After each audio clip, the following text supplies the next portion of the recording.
Hey there, today we're going to be looking at the Ikan Flex Handle Stabilizer accessory for your gimbals. So, let's get started. The idea of this accessory is very simple. It is basically a spring arm like the ones on a tried and tested Steadicam that's supposed to take away the positional movement.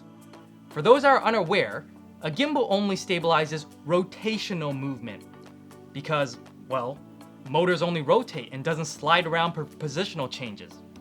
So this is supposed to deal with that. Before we go into operation, I just want to mention that the build is good and is made of metal. It also has an advertised max payload of up to 15.8 pounds.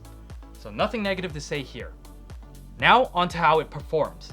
I mounted the flex handle to one of my gimbals and took it out for some tests. And these are the results. First, this is walking without the flex handle. And now this is walking with the flex handle. Here it is side by side. I personally don't think the difference is that noticeable. Now, this shot here is running without the flex handle. And here it is with the flex handle. And side by side. I think in this situation though, the difference is noticeable.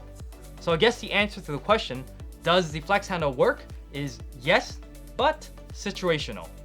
Now, it all looks good and you should go out and get one, right? Well, you may want to hold that thought until the end of this video because there are a few things I need to bring up about the Ikan Flex Handle. First, the spring arms. While the spring arms themselves are fine, their placement and individual operation can lead to some problems. For instance, just picking it up can be a bit odd if you don't know how, or if you aren't paying attention.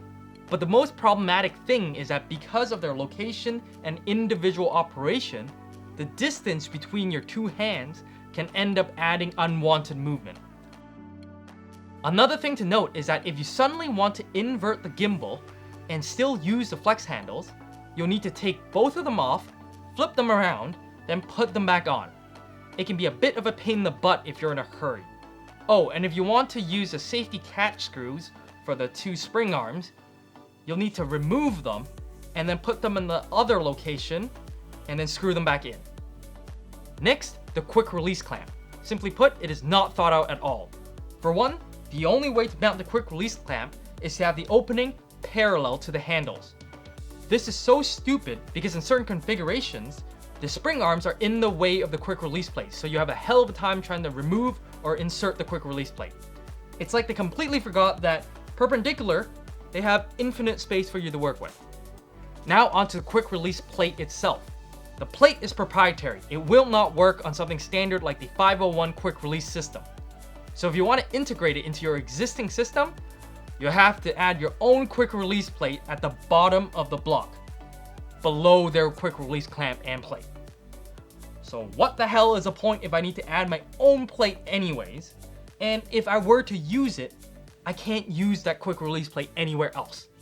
Nothing about this quick release system makes any sense. So having said all that, is it worth it when you consider the performance and all its annoyances? Well, it could be depending on the price and how much value you think the shot improvement is worth. At the time of this recording, it is listed at about $250 US or 328 Canadian on B&H. Not exactly cheap. So my final thoughts is that depending on your needs and what you're willing to pay and tolerate, it may be worth it for you. But for me and my uses though, if I knew all this beforehand, I probably would not have gotten it. At least not at its current price. If you guys liked the video, consider leaving a thumbs up. If you guys want more, consider subscribing if you haven't. And if you have anything else to say or some question, leave it in the comments below. And I'll see you guys in the next video.